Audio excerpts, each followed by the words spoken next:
Now I'm going to demonstrate how to use the RNA helix constraint on XRNA.js. So let's select our constraint, and we can zoom into the portion that we want to edit. And of course, we can right-click or we can middle mouse select in order to select a portion of the scene to indicate that we want to edit in RNA helix.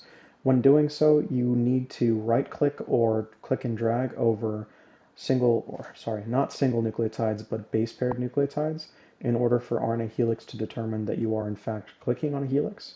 So now that we have our helix, we can go ahead and change its positions. And similarly to other constraints, we can change its orientation and we can change its scale. We can also flip around the central axis of the helix. We can also recolor if we like, and we can change its font as always. Similarly, you can, while you're in the edit constraint or the edit tab, you can click and drag in order to change the positions. Next, we can move on to the Format tab. The Format tab is more interesting because we have our pre-populated list of contiguous base pairs. So note that this is helix that is 4 base pairs long, and we can see that reflected here on the length column of this base pairs edit menu. So we can go ahead and edit this if we like. We could extend it by making it instead 5 base pairs long. So let's do that here.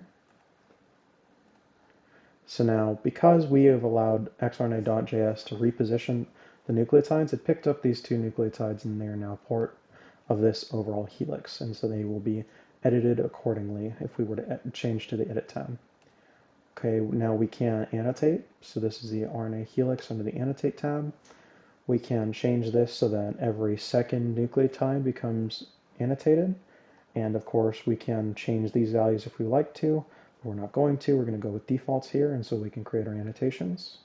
And just like that, every second nucleotide has become annotated. This has been the RNA helix constraint under XRNA.js.